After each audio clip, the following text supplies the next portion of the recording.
আসসালামু আলাইকুম প্রিয় শিক্ষার্থীবৃন্দ।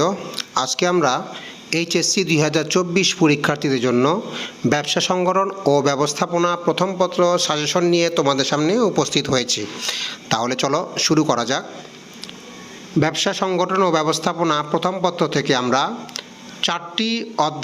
5টি অধ্যায় ইম্পর্টেন্ট দিয়েছি তোমাদের জন্য, খুবই গুরুত্বপূর্ণ। তোমরা এই 5টি অধ্যায় অবশ্যই কমপ্লিট করবে। অধ্যায় 1, অধ্যায় 3, অধ্যায় 4, অধ্যায় 5 এবং অধ্যায় 6। অধ্যায় 1-এ আছে ব্যবসায়ের মৌলিক ধারণা, অধ্যায় 3-এ আছে এক মালিকানা ব্যবসা, অধ্যায় 4-এ আছে অংশীদার ব্যবসা, অধ্যায় 5-এ আছে যৌথ মূলধনী ব্যবসা এবং অধ্যায় 6-এ আছে সমবায় সমিতি। টোটাল আছে তোমাদের 7টি অধ্যায়। 7টি অধ্যায় থেকে এই 5টি অধ্যায় তোমরা ভালোভাবে কমপ্লিট করলে তোমরা সবগুলি সৃজনশীল অ্যান্সার দিতে পারবে। তারপরে আমরা অধ্যায় থেকে আমরা পাঠগুলি যে দাগিয়ে দিয়েছি সেগুলি আমরা দেখি এখন। অধ্যায় 1, ব্যবসায় মৌলিক ধারণা।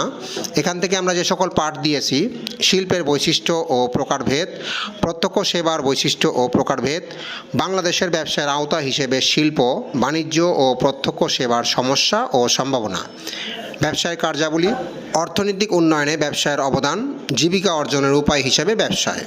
অধ্যায় 2, ব্যবসায় পরিবেশ। এখান থেকে আমরা দিয়েছি ব্যবসা পরিবেশের উপাদান, ব্যবসায়ের উপর পরিবেশের উপাদানগুলোর প্রভাব, বাংলাদেশে ব্যবসায়ের পরিবেশ উন্নয়নের সমস্যা ও সমস্যা সমাধানের উপায়।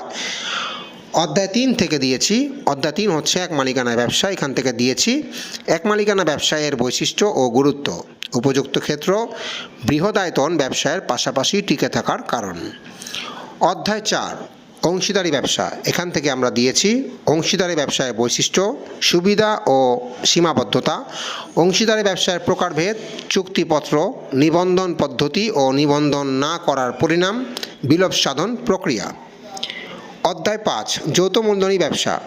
যৌথ মূলধনী ব্যবসা থেকে আমরা দিয়েছি কোম্পানি সংগঠনের বৈশিষ্ট্য, সুবিধা ও সীমাবদ্ধতা, কোম্পানির শ্রেণীবিভাগ, স্মারকলিপি, সংঘবিধি, কোম্পানির নিবন্ধনপত্র, কার্যারম্ভের অনুমতিপত্র, ন্যূনতম মূলধন, পাবলিক লিমিটেড ও প্রাইভেট লিমিটেড, কোম্পানির ধারণা, কোম্পানির মূলধন সংগ্রহের উৎস, শেয়ার ও এর প্রকারভেদ, ঋণপত্র ও এর প্রকারভেদ। অধ্যায় 6, সমবায় সমিতি। সমবায় সমিতির ধারণা, বৈশিষ্ট্য, নীতিমালা, প্রকারভেদ, বাংলাদেশের আর্থসামাজিক উন্নয়নে সমবায় সমিতির অবদান, বাংলাদেশের সমবায় বিকাশের সমস্যা দূরীকরণের উপায়। অধ্যায় 12, ব্যবসায় নৈতিকতা ও সামাজিক দায়বদ্ধতা। এখান থেকে আমরা দিয়েছি ব্যবসায়িক মূল্যবোধ ও নৈতিকতার ধারণা, প্রয়োজনীয়তা, ব্যবসায়ের সামাজিক দায়বদ্ধতার ধারণা, দায়িত্ব পালনের ক্ষেত্রসমূহ, ব্যবসায়িক কারণে পরিবেশ দূষণের প্রভাব, পরিবেশ সংরক্ষণে বণিক সমিতির দায়িত্ব, খাদ্য সংরক্ষণে বিভিন্ন রাসায়নিক ব্যবহারের কুফল, খাদ্য উৎপাদন বৃদ্ধিতে রাসায়নিক ব্যবহারের কুফল, খাদ্য উৎপাদন ও সংরক্ষণে রাসায়নিক ব্যবহারের সতর্কতা এবং করণীয়। তো বন্ধুরা, অধ্যায় 6 সমবায় সমিতি কিছু গাণিতিক সমস্যা আছে সৃজনশীলের মধ্যে, ওগুলি তোমরা ভালোভাবে করবে। তাহলে সমবায় সমিতি থেকে যদি ওই গাণিতিক সমস্যাটা দিতে পারো তাহলে নাম্বার তোমাদের ভালো আসবে। যেহেতু ব্যবসা সংগঠনে প্রথম পত্রে কোনো অঙ্ক নেই, তো সমবায় সমিতির যে গাণিতিক সমস্যা আছে সেগুলো দিলে তোমরা নাম্বারটি ভালো পাবা।